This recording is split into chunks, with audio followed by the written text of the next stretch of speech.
आज हम doctor spectra में अनुराग जी का फीडबैक शेयर कर रहे हैं उनकी डॉक्टर रिपोर्ट्स और प्रिस्क्रिप्शन के साथ।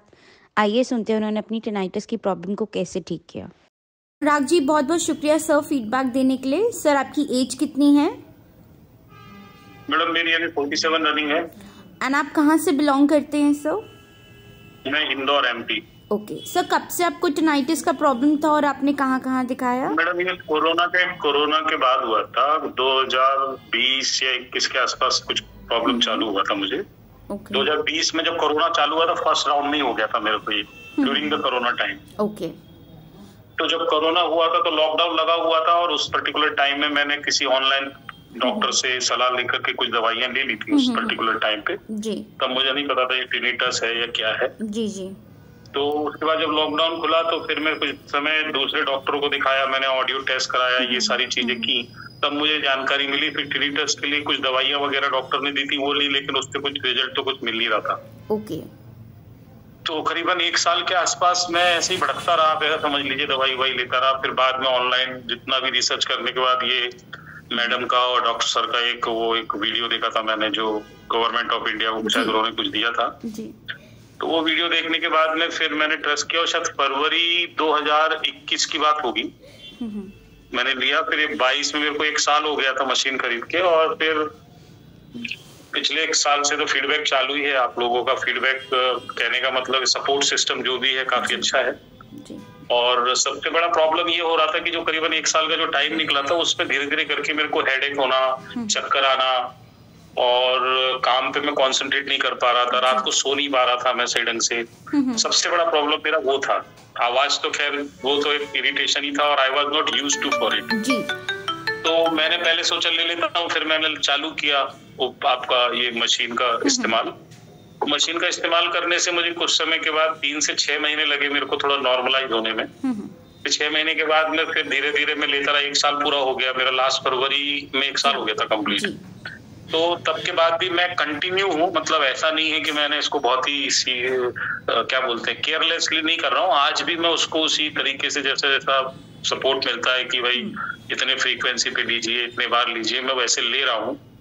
और मुझे 2-3 चीजों का आराम है, जैसे कि नींद की प्रॉब्लम नहीं आती है, और आवाज जो है ये तो नहीं कह सकता कि 100% चली गई, लेकिन हाँ कभी कभी ऐसा लगता है कि बिल्कुल कम हो गई है। कभी कभी कुछ स्ट्रेस हो जाता है या कुछ बढ़ भी जाती है तो मैं यूज करता हूँ दवाई को, तो पहले की तुलना में मेरा कॉन्सेंट्रेशन, हेडेक, टेंशन जो रहती थी उसकी वजह से, और जो आवाज बढ़ रही थी, और जो हियरिंग लॉस हो रहा था, मैंने वो भी बीच में चेक कराया था। तो हियरिंग लॉस तो हो रहा था, तो मेरा क्वेश्चन ये था कि भाई मैं एक हियरिंग एड पहन लूं क्या। तो कुछ समय के लिए मुझे आपने बोला था कि रुकिए, तो आप उन्होंने बोल दिया है कि नाउ यू कैन आप हियरिंग एड को पहन सकते हो, जिससे और हियरिंग लॉस ना हो आगे का। तो अभी तक का तो एक्सपीरियंस अच्छा है।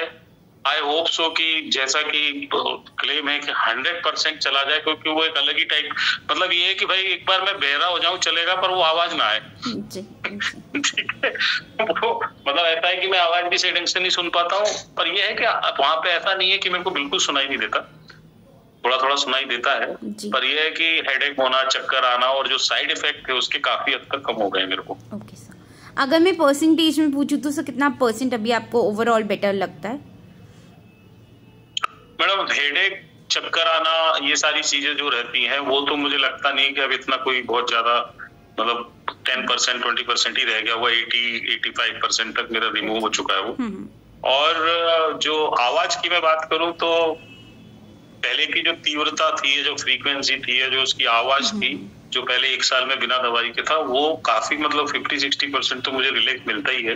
पर अगर ऐसा कभी लगता है कि बहुत तेज, या मैं अकेला बैठा हूँ, या मैं पर्टिकुलर टाइम पे सो रहा हूँ, जब मेरे को तेज आती है, उस पर्टिकुलर टाइम पे आती है कभी कभी, लेकिन काफी मतलब ऐसा नहीं है कि मतलब जैसे अगर मैं दिन को अगर 24 घंटे में बांटू तो 24 घंटे में मेरे को रियलाइजेशन कम बार होता है कंपेयर टू पहले की तुलना में। मतलब 30-40% टाइम मुझे रियलाइज होता है कि बहुत हो रहा है यार, बहुत है, आवाज आ रही है। 60% टाइम पे मेरे को आवाज थोड़ा कम सुनाई देती है। सर, जैसे आपकी जैसे बहुत सारे पेशेंट्स हैं जिनको ये प्रॉब्लम है, क्या आप उन्हें कुछ मैसेज देना चाहेंगे? मैं मैसेज यही देना चाहूंगा कि ये एक क्या बोलते हैं, पेशेंस गेम है। मतलब डोंट थिंक कि यू विल गेट आपको बिल्कुल आप ले लिया और मशीन ले लिया और आपने सोचा कि 2 महीने के अंदर तुरंत ही आपको इसका परिणाम मिल जाएगा, तो ऐसा नहीं है। पेशेंस के हमें इनिशियली 3 to 6 मंथ आपको लगेगा, जो आपके साइड इफेक्ट है वो दूर होंगे, एंड देन स्लोली आपकी जो आवाज की जो तीव्रता है वो कम होगी और थोड़ा सा आपको आवाज भी थोड़ी क्लियर आने लगेगी। जितना भी हियरिंग लॉस हुआ होगा वो तो वापस नहीं आ सकता है, लेकिन जो हियरिंग लॉस और होना है वहां पे आप थोड़ा सा रिडक्शन देख सकते हैं। साथ ही साथ ये है कि चूंकि ये एक ऐसा टेक्निकल चीज है जिसको ये जो मशीन है, जो भी वेव्स हम लेते हैं, इसको आप कंटिन्यू रखना है। मतलब यू कांट से कि अभी हो गया मेरा, ठीक है। तो मेरा खुद का ओपिनियन ये है कि जब तक मैं इसको यूज करता रहता हूँ तो मुझे थोड़ा अच्छा लगता है। मतलब आई फील, या तो साइकोलॉजिकल हो सकता है या रियली टेक्निकली कुछ हो सकता है, आई डोंट नो, बट अगर आप इसको लेते हैं तो आपका नुकसान कुछ नहीं है, जो भी होगा वो फायदा ही होगा। और चूंकि मशीन की ड्यूरेबिलिटी की अगर मैं बात करूं, क्योंकि ये क्वेश्चन मुझे भी आया था, तो मशीन की ड्यूरेबिलिटी सबसे इंपॉर्टेंट चीज होती है कि भाई वो मैं करीबन 2 साल होने वाले हैं, ऑलमोस्ट फरवरी में 2 साल हो जाएंगे, तो इट्स बीइंग यूज नॉर्मल जैसे पहले था, ऐसा कुछ नहीं होगा कुछ खराब हो गई हो या कुछ है। एंड देन उसके बाद भी अगर ऐसी कोई सिचुएशन होती है तो आपका जो कंपनी का मैनेजमेंट है वो तो उसके लिए सपोर्ट करने के लिए तैयार है। तो ये 2 मेजर क्वेश्चंस रहते हैं, क्योंकि जब कोई इन्वेस्टमेंट करता है इतना बड़ा तो उसको लगता है कि पता नहीं क्या है। तो मशीन को लेकर के बिल्कुल चिंता ना करें, और लंबे समय के हिसाब से आप प्लान करेंगे तो आपको इफेक्ट दिखेगा। ये कोई चमत्कार नहीं है कि आप लगाया और 3 महीने में कि मैडम रिजल्ट नहीं आ रहा है, टाइम लगता है। तो आपको थोड़ा पेशेंस खुद में रखना पड़ेगा और कॉन्फिडेंस भी रखना पड़ेगा कि ये हो सकता है ऐसे। और अगर आप बिलीव करेंगे और बिलीव के साथ साथ आप इसको कंटिन्यूअस रखेंगे तो मुझे लगता है कहीं ना कहीं इसके परिणाम पॉजिटिव आएंगे। बिल्कुल सर, बिल्कुल सर जी। Thank you so much sir feedback के लिए। सर क्या मैं आपका फीडबैक यूट्यूब पे डाल सकती हूँ बाकी पेशेंट्स को अवेयरनेस? डाल दीजिए। Thank you sir, thank you sir, thank you.